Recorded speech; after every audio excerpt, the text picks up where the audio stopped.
Please welcome Circle Round.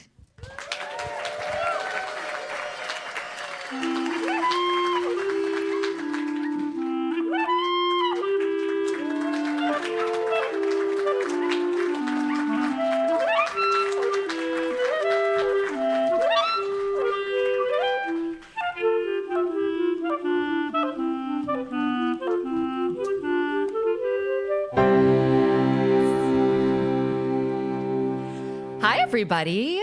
I'm Rebecca Sheir, and welcome to Circle Round Live at WBUR CitySpace in Boston. Yeah.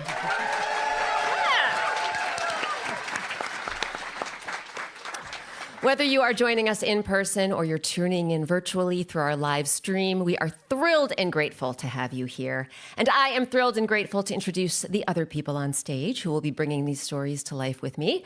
Starting with our spectacular cast of actors, please join me in welcoming Luis Negron, Gamelia Farms, and Doug Lockwood. And providing musical accompaniment is Circle Round's mastermind of music and sound design. He is my partner in podcasting and in life. We have an 8-year-old podcast and a 9-year-old son who's in here. Hi, Igor. The one and only Eric Shimelonis. We are performing 2 Circle Round stories today, some favorites from the archives, one of which was voted on by you when you bought your tickets. We will reveal what that is today. And then we'll open up the floor for questions from our in-person and virtual audiences. Now, I heard Amy ask people to raise their hands if you've listened to a bunch of Circle Round episodes. Has anyone listened to all of them? All 277? Seriously? Super fans. Wow. So then you probably know that every season of Circle Round, every episode, Eric Shimelonis plays a different musical instrument. There are 40 episodes in a season, which means how many instruments does Eric play? 40. So we have quite the collection at home. And today I wanted to have Eric show us the first instrument he's going to be playing. Eric, can you maybe do a little, hold it up, do a little pattern, some rhythm. Does anyone have any idea what this instrument is called? Not you. You can just call it out. It's a drum. It's a specific kind of drum called, a djembe. Excellent. A goblet-shaped African drum. It's called the djembe. It goes back 400 to 800 years. Eric's used it in 2 Circle Round stories, the one you're about to hear, and another episode called The Bird of a Different Feather.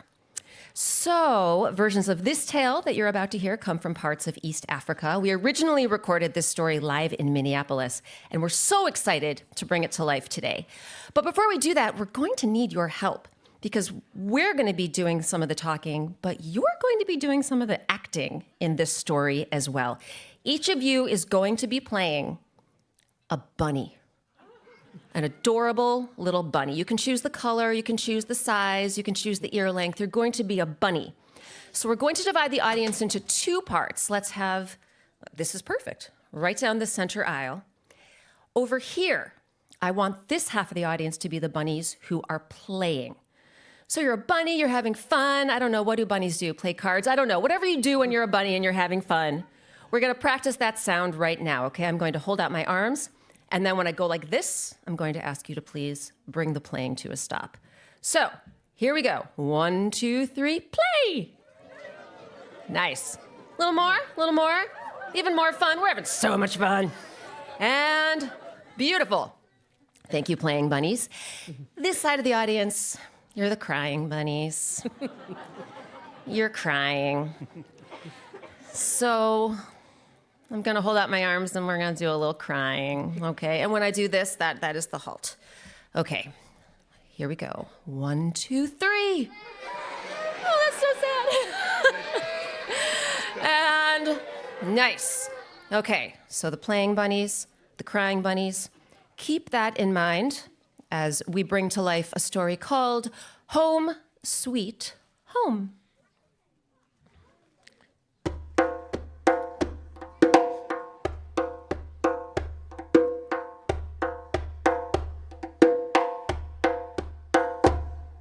Of all the animals who lived on the wide open grasslands known as the savanna, one of the fiercest and most ferocious was leopard. The wild, spotted feline was always growling, snarling, hissing, and otherwise scaring the pants off of the smaller animals who called the savanna home. I'm sorry. I know we just started the story, but scaring the pants off of the smaller animals? You do know that animals don't wear pants, right? Yeah, actually, yes, Leopard, I do know that. That was a figure of speech. So what I meant was, you make the smaller animals' hair stand on end. But what if they don't have hair? What if they have feathers or scales? Okay, so fair point. You make them quake in their boots. So are you saying animals wear boots now? Okay, Leopard, look, what I'm trying to say is the smaller animals find you really intimidating, all right? Vicious, mean. Oh. Well, thank you for the compliment. You're welcome. Anyway, early one day, Leopard was skulking across the plains, doing his usual growling, snarling, and hissing, when he happened to come across the wild rabbit, known as Hare. Hare's fuzzy head was tucked in his fuzzy paws as he napped beneath a tree. But the moment his pointy ears picked up the sound of someone approaching, he sprang to his feet. Who's there? Oh, Leopard. How are ya? How am I? I'm hungry, if you must know. I was beginning to wonder what I'd eat for breakfast, and a little rabbit like you would hit the spot. Leopard was right. Hare was a little rabbit, but only in size and strength. When it came to cunning and cleverness, Hare towered over everyone. And as he stared into Leopard's hungry yellow eyes, his cunning, clever mind began to race. You know, Leopard, I was thinking, instead of eating me, how about if you let me help you? With what? With something even better than eating breakfast. How about if I help you with building a house? Building a house? Why would I want to build a house? It was a fair question. After all, the animals of the savannah all lived outside, in burrows, dens, and nests. They most definitely did not live in houses. But Hare was tired of all that. The crafty critter was ready to settle down and start a family. And a nice, cozy house would be the perfect place to do it, especially if he could get a bigger, stronger creature like Leopard to help him build it. Look, Leopard, a majestic creature like you shouldn't be sleeping without a roof over his head. Think of all the burning sun during the dry season, all the endless rain during the wet season, not to mention all the noise. I know how sensitive your ears can be. It was true. Leopard's ears were sensitive. In fact, it's been said that leopards can hear 5 times better than humans can. So think about your hearing, multiply it by 5, and you'll have an idea of how keen leopard's ears were. So, Leopard, what do you say? Can I help you build a house? Leopard was quiet for a moment. Then he twitched his whiskers and gave his spotted head a nod. All right, Hare. You can help me build a house. What do we do first? Well, first we collect a whole bunch of branches and tie them together with vines. Those will be the walls. Then we gather grasses and reeds and thatch them together to make the roof. And that's it. All we have to do is roll up our sleeves and get to work. But I'm not wearing any sleeves. What I mean is, we'll put our noses to the grindstone. What's a grindstone?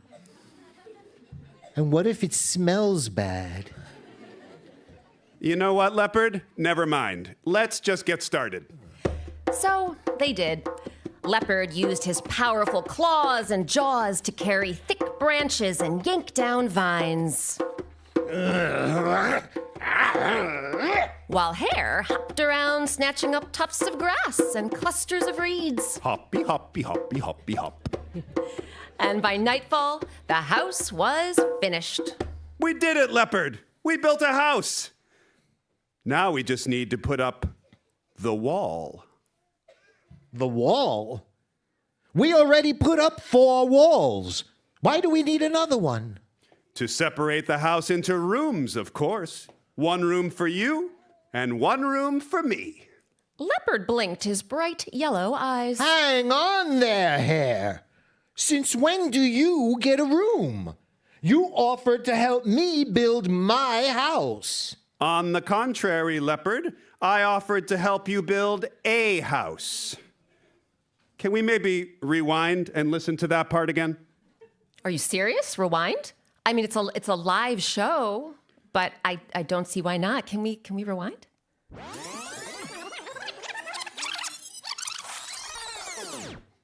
So, Leopard, what do you say? Can I help you build a house? All right, Hare. You can help me build a house. Ha! Did you hear that, Leopard? You told me I could help you build a house. And I did. And now we share it. Fine. We'll share the house. But you'd better be a good roommate. Ah, don't you worry, Leopard. I won't do anything to ruffle your feathers. Since when do I have feathers? What I mean is I won't do anything to get your goat. I don't have a goat either. I think what Hare is trying to say, Leopard, is that he promises he'll be a good roommate. Exactly. But only if you promise to be a good roommate too, Leopard. In other words, don't even think about eating me. If we're gonna live together, I can't wind up on your menu. Do we have a deal? Sure. We have a deal. But you'd best follow through on your part of the bargain, Hare. Otherwise, mark my words, I am going to get your feathers and ruffle your goat. So, Leopard and Hare built a wall in the middle of their house. Then Leopard went to one side and Hare went to the other. But before long, Hare wasn't the only one on his side of the house. The quick, clever critter fell in love with another hare who was even quicker and cleverer than he was. She moved in, and the happy couple soon had their first baby bunny. Look, honey, he has your eyes. They then had another baby bunny. She has your nose. And another. He has your ears. And another. She has your whiskers. Pretty soon, Hare and his wife had a whole bunch of baby bunnies. And as you can probably guess, a whole bunch of baby bunnies can make a whole bunch of noise. Keep it going. And on the other side of the dividing wall, sharp-eared Leopard could hear everything all day long.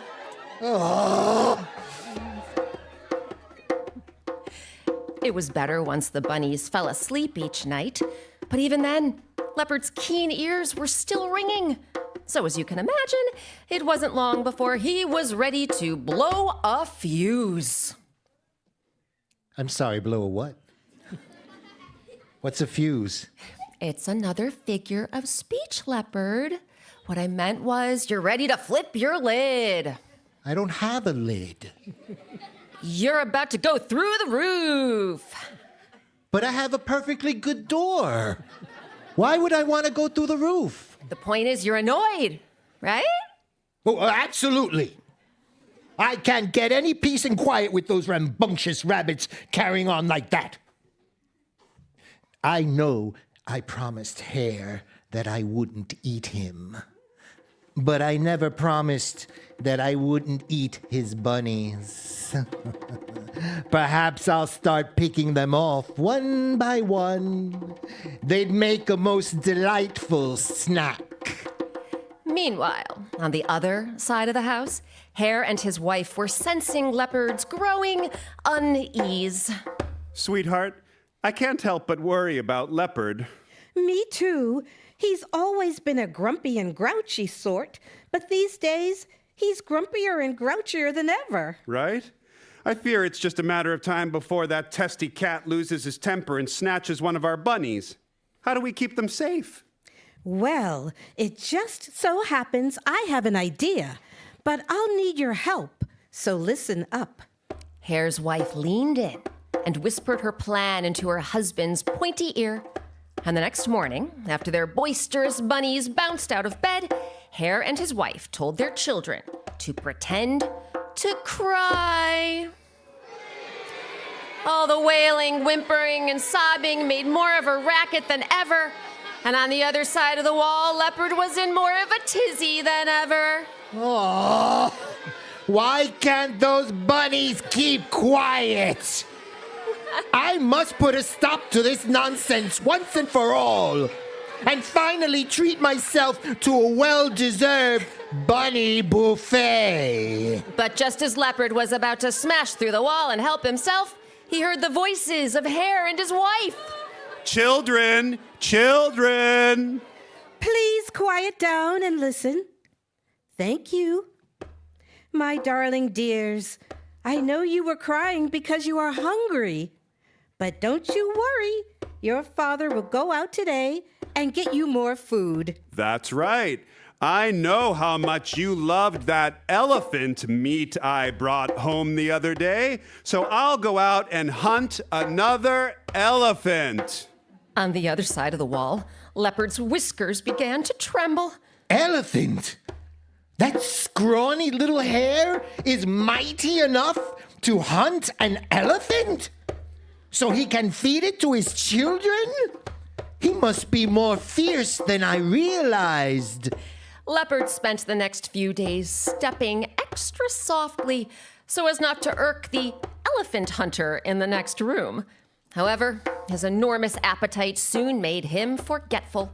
And just when he began to think that now he would fill his belly with bunnies, what should he hear through the wall but more crying? Children! Children! Please quiet down and pay attention. Thank you.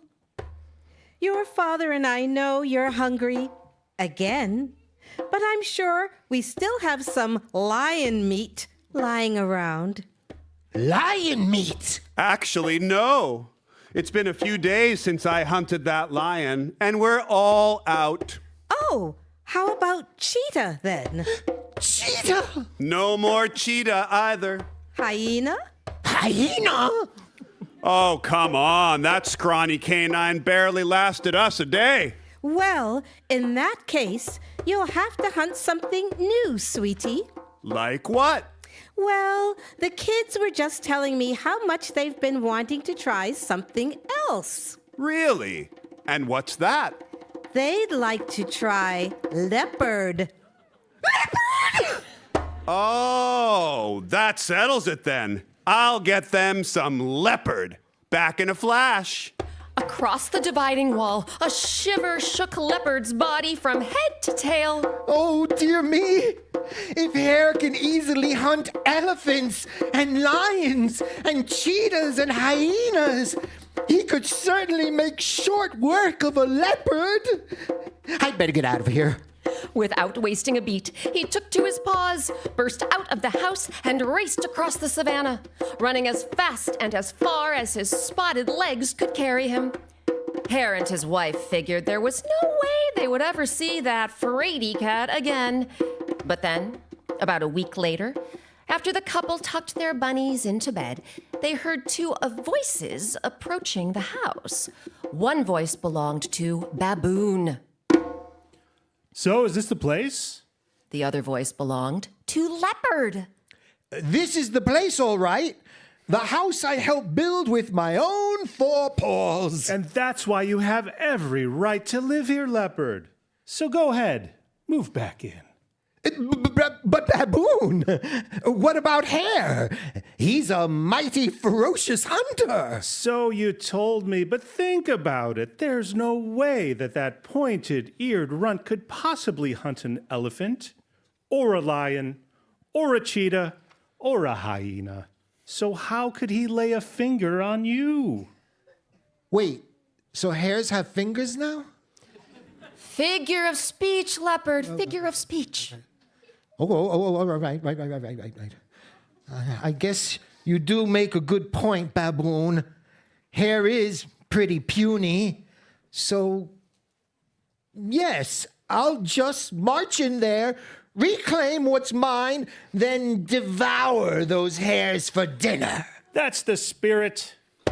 Inside the house, Hare and his wife exchanged a look. They knew they had to think fast, so they did. My dearest wife, Leopard will be here any moment. Isn't that right? He should be here any moment, darling. After all, I convinced Baboon to trick Leopard into coming back. We'll just have to wait and see whether that silly cat falls for the trick. If he does fall for it, then boy, oh boy, our children will be so happy. You bet they will. After all, they'll finally have that leopard meat they've been craving. They've been pining for it for days. Leopard froze. His eyes grew wide. Then he let out a yelp and sprinted away, his spotted body a blur as he hightailed it across the savannah. And this time, he never came back. Eventually, Hare and his family outgrew the house. But when it came time to build a bigger one, they didn't rely on some bigger animal to help. Instead, the happy family rolled up their sleeves, put their noses to the grindstone, and worked together to create a place they could truly call home, sweet home.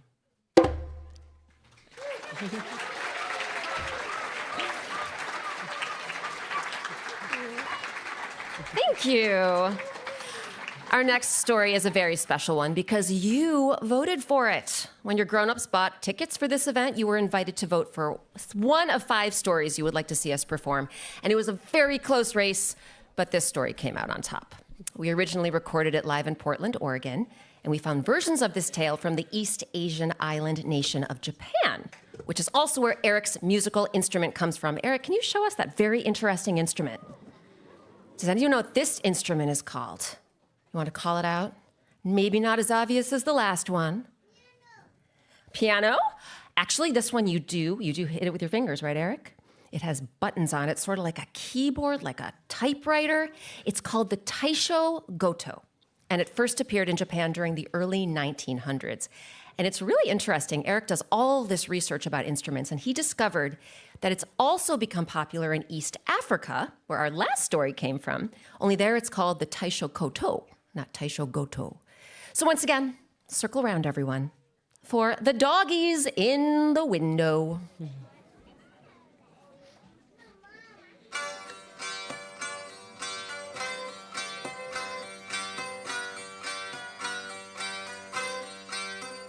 Some time ago, in the middle of a bustling town, there was a china shop. The shop's shelves and windows were lined with cups and saucers, plates and bowls, statues and figurines, all carefully crafted from fine and fragile ceramic. The delicate handmade wares were all very beautiful and very expensive. The shopkeeper charged top dollar for every item she sold.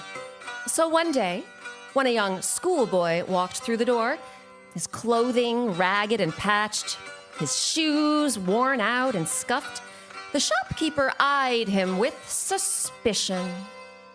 May I help you? I hope so, madam. I came in to ask about the dogs. The boy gestured toward the front window, where 3 ceramic dogs stood side by side. The statues were much bigger than real dogs. Each one stood nearly as tall as the boy himself. My mother's birthday is coming up, and I know she would love one of those dogs. I wonder how much they are? The shopkeeper sneered. Something tells me they're way out of the price range of someone like you.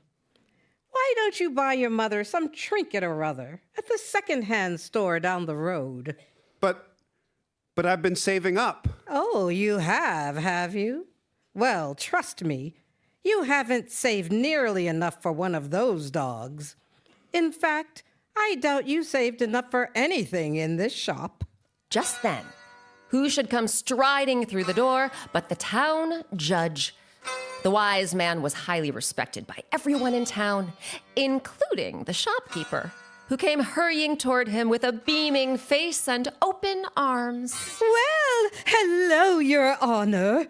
It's an honor to have you in my shop. What may I have the honor of helping you with today? Actually, madam, The judge looked from the fawning shopkeeper to the frowning boy. I believe this young man was here first. Please go ahead and finish taking care of him. I'll wait. Oh, there's no need for that, Your Honor. I believe this young man was just about to leave. But I don't want to leave. Like I was telling you, madam, I want to buy my mother one of those dogs in the window. You see, she's always wanted a dog, but she and I could never own a real one. We could never afford to feed it, and our house and yard are too small for such an active pet. But a ceramic dog doesn't need to eat, and even though your dogs are big, they'll always stay still, so one of them would be perfect. The shopkeeper fixed the schoolboy with piercing eyes. Perfect, you say? Tell me, young man, how much money do you have? Well, I've been doing all sorts of odd jobs around the neighborhood, raking leaves, pulling weeds, washing windows, and I've managed to save He counted the coins in his pocket. 50 copper pieces. The shopkeeper pursed her lips. 50 copper pieces? Each one of those dogs cost far more than 50 copper pieces. How dare this ragamuffin waste her time and keep the judge waiting?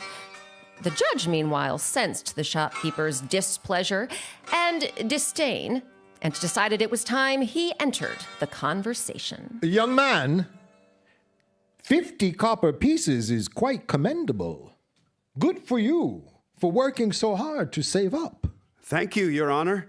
I woke up before dawn nearly every day, and I didn't get home till past sundown.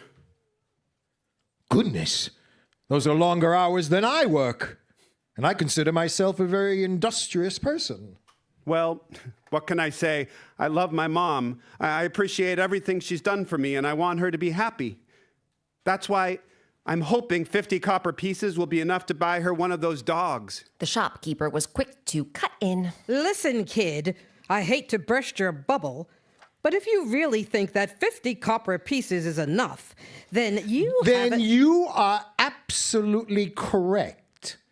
Something tells me that 50 copper pieces is definitely enough to buy your mother one of those dogs. The judge grinned and flicked his eyes toward the shopkeeper. Then, very slowly, very deliberately, he winked. What he meant for his wink to say was, listen, if you let the boy pay 50 copper pieces for one of the dogs instead of the full price, then I will secretly pay the difference from my own pocket. But the snooty shopkeeper was too selfish to grasp the judge's generous plan. She thought he was trying to strong-arm her into lowering her price. So, hatching a plan of her own, she softened her gaze and gave the schoolboy a syrupy, sweet smile. Listen, young man. After further consideration, I have decided that 50 copper pieces isn't just enough to buy one dog, it's enough to buy all three. The boy's heart soared.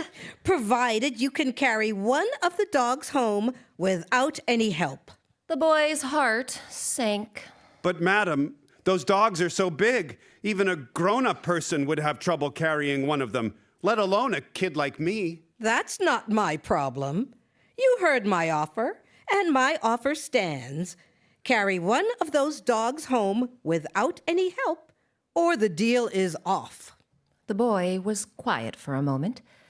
Then he slumped his shoulders and hung his head. All right, then. I guess the deal is off. Thanks anyway. The shopkeeper wore a look of triumph as the boy trudged toward the door. The judge, however, wore a look of rage.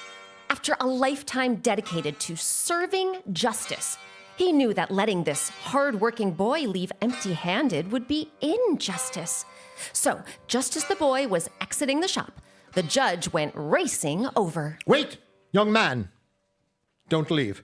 Why shouldn't I leave, Your Honor? You saw for yourself I'm not exactly welcome in this place. I know. And that's why I want you to do something for me. I want you to go outside and bring me a rock. A rock? You have heard the expression, like a bull in a china shop, right? Is a rock any better? Truth be told, I have heard that expression. But I've also heard another expression. Every dog has its day. And young man, trust me, you are about to have yours. The boy did as the judge instructed and fetched a rock. When the shopkeeper saw the grapefruit-sized stone in his hands, she panicked. What is going on here? Since when is it a good idea to bring a rock into a china shop? Since today, I suppose. Young man, can you put the rock down and give the shopkeeper your 50 copper pieces? After all, she did say you may have all 3 ceramic dogs for 50 copper pieces. The shopkeeper furrowed her brow. Not to split hairs, Your Honor, but I only said he could have all 3 dogs for 50 copper pieces if he could carry one of them home without any help. So you did. And so he will. Go ahead, young man. Give the shopkeeper your 50 copper pieces. Okay. Good. Now pick the rock up again. Okay. Carry it to the front window. Okay. Lift it high into the air. Okay. And smash one of the dogs to pieces. Okay, wait. You want me to do what? Yes! You want him to do what? I want him to smash one of the dogs to pieces. But, Your Honor, that is outrageous and quite possibly against the law. What right does this ragamuffin have to destroy my property? Your property. This so-called ragamuffin paid for the dog fair and square. You offered to sell, and he accepted. Did he not? He did, but I said he must carry the dog home without any help. And he will carry the dog home without any help. After he smashes it to pieces. What? Madam, you never said he had to carry the dog home in just one trip. If the young man smashes the dog, he can carry it home 1 or 2 pieces at a time, without any help whatsoever. Then he will still have 2 perfectly good, perfectly intact dogs to give his mother for her birthday. The schoolboy let loose a laugh. The shopkeeper let loose a groan. Oh. Do you know how expensive those dogs actually are? Each one is worth at least 500 copper pieces, not 50. If the boy shatters one of them, I will lose a boatload of money. I hear you, and I understand. So, how about we try something else? The judge shifted his gaze to the boy. Young man, we now know you would be more than capable of carrying one dog home without any help, which, according to your agreement with the shopkeeper, means you get to buy all 3 dogs for 50 copper pieces. Is that correct? It is correct, but I don't really need all 3 dogs. My mother would be content with just 1. I see. The judge turned to the shopkeeper. Madam, now that the boy has paid you 50 copper pieces, and now that we have proven he can carry one of the dogs home without any help, technically, all 3 dogs belong to him. Do they not? I suppose they do, Your Honor. Well, in that case, I suspect he'd be willing to give you back 2 if you provide a porter to help him carry home 1. A porter? I don't have a porter. I don't even have a staff. I do everything around this place. I make the orders, I collect the deliveries, I organize the items, I sell the items, I even dust and clean the items. Then you certainly won't mind carrying one of the items all the way to this fine young man's house. The shopkeeper knew better than to argue. She took a breath, clenched her teeth, then hoisted one of the dogs into her arms.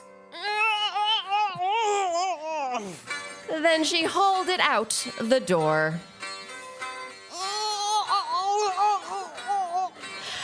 And thus it was that the hard-working schoolboy got what he wanted. The uppity shopkeeper got what she deserved. And as for the wise judge, well, he got justice and saw to it that every dog did indeed have his day.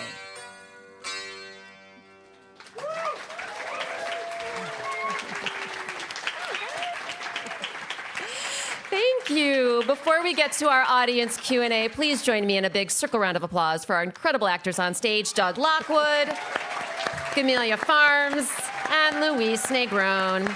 And please give it up for our composer, sound designer, musician, and baboon extraordinaire, Eric Shimelonis. And now we'll turn the floor to you. We would love to spend some time taking questions from our in-person and virtual audiences. You can ask about the stories we adapt, the picture books we've published. You can ask about our actors, our music, how it is that Eric Shimelonis plays 1,075 instruments. Anything you've been burning to know about Circle Round, we are here for you. If you're in the room with us, please raise your hand. We'll do our best to bring the microphone your way. If you're watching from home, please ask your grown-ups to type your question into the box on the screen, the Slido box, and someone in the theater will ask it for you. And if you could also say your name when you ask your question or type your question, that would be great too. My name is Astrid, and I want to ask how Eric finds all those instruments. Any way I can find them. Sometimes, and this my favorite thing is to have a relationship with a builder. There are a world of talented musical instrument builders who are still doing the time-old craft of making things. And it's really nice to communicate with them directly and to buy something from a maker. Sometimes it's just a purchase online for a thing that is just out there to be had used or otherwise. And sometimes it's an in-person acquisition. Sometimes there's a shop that has really interesting things. And of course, I need that for Circle Round.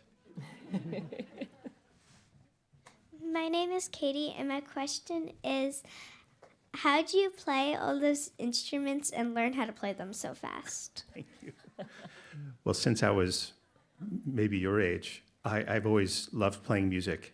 And I had kind of a composer mindset. That means I wanted to understand music from more than one instrument perspective. So even as a young kid, I went from piano to flute to drums and was just trying to learn as much as I could. And that continued through my young adulthood into my adulthood.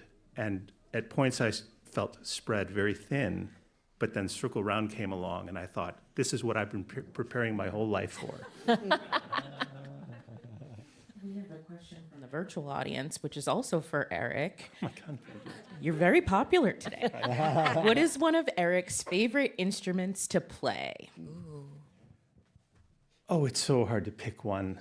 I'm tempted to have a newlywed moment where I have to guess and see if I'm right. I will say this. the piano is the universal instrument. You could do anything on a piano. The cello has such a beautiful voice.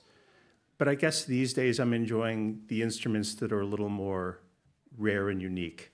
Sitars and pedal steels and accordions and bagpipes and all those instruments that are just sort of off the beaten path. I really enjoy bringing those back to life. I was going to say sitar. We've only been married 10 years. Anyway, next question.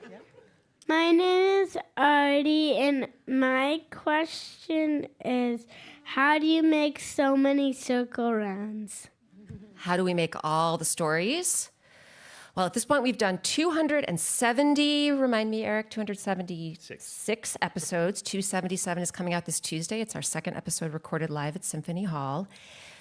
I spent a lot of time at a magical, mystical place that perhaps some of you have been to as well. It's called the library.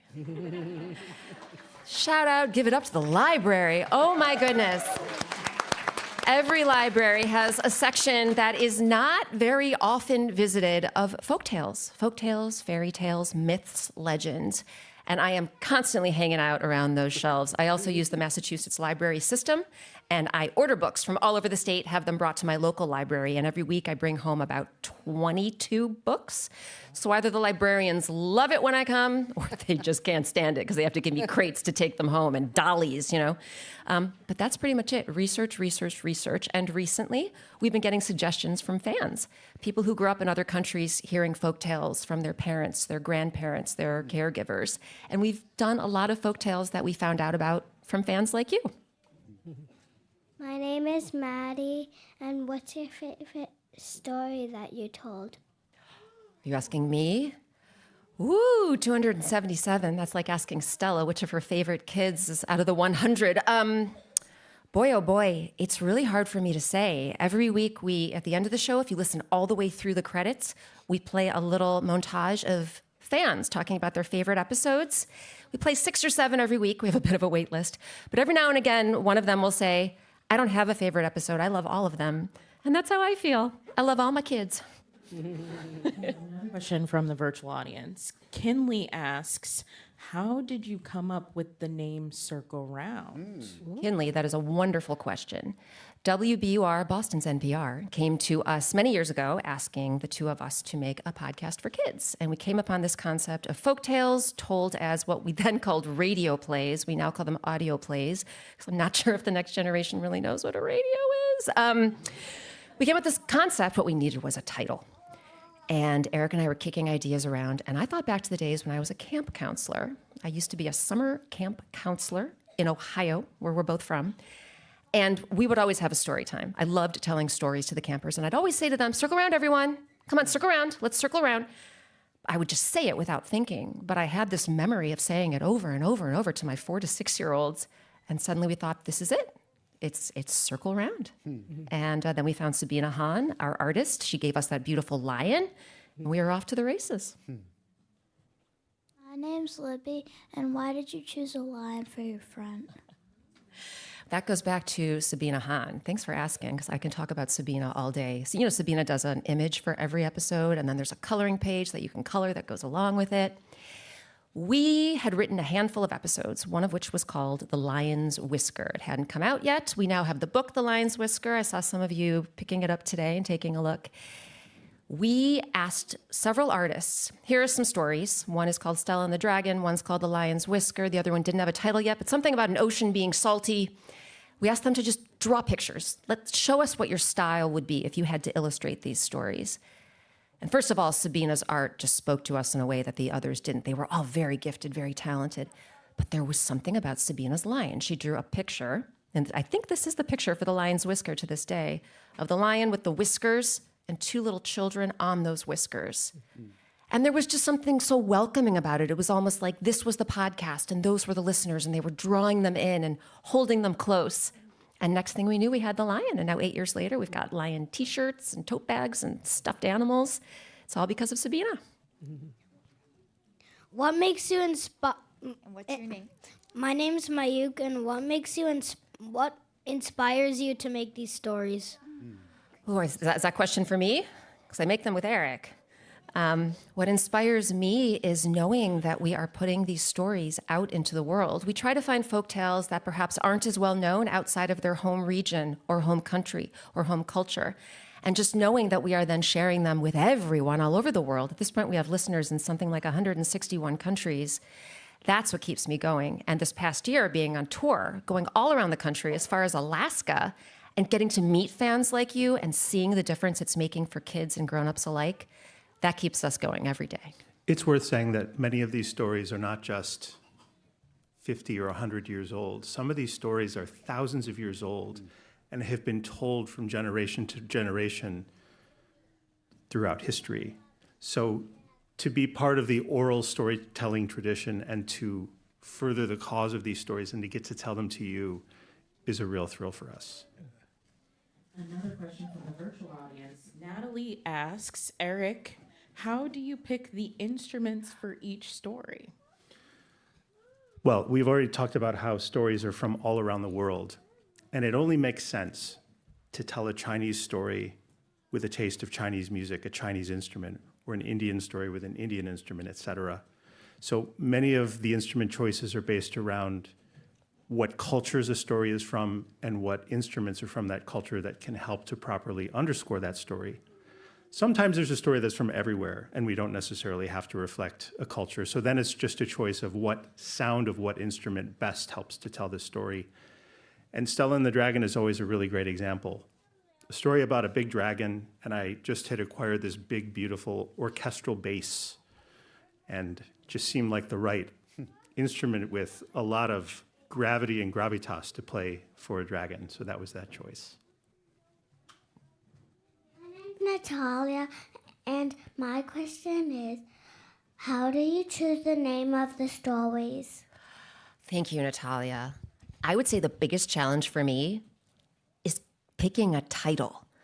Because at this point, we've done 277 stories, and I don't want to repeat something we've already done. So for instance, we already have the magic bowl, the magic cloth, the magic something else, and the magic something else. I'm like, we're done with the magic fill in the blank. We're done.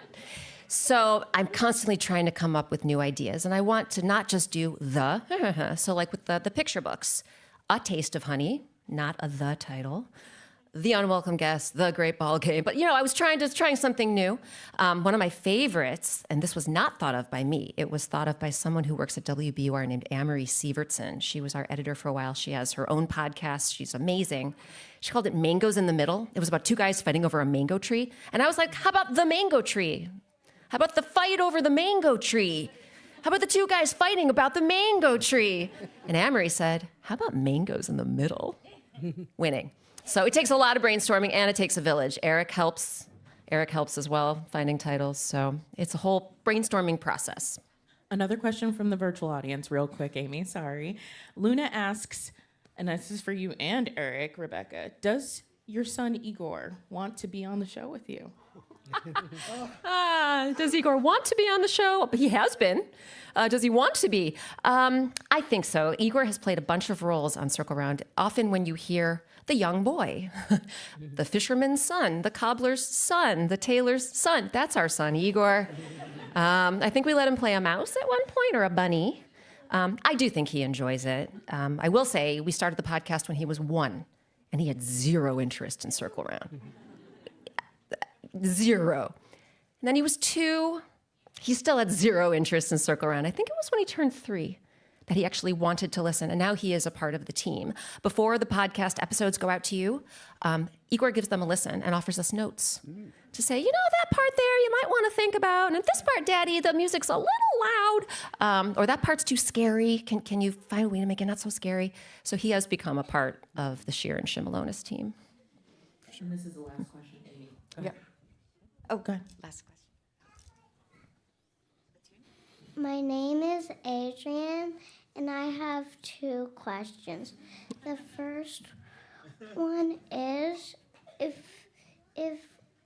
the animal you chose was a lion, why are all of the Circle Round t-shirts Stella and the Dragon and not the lion?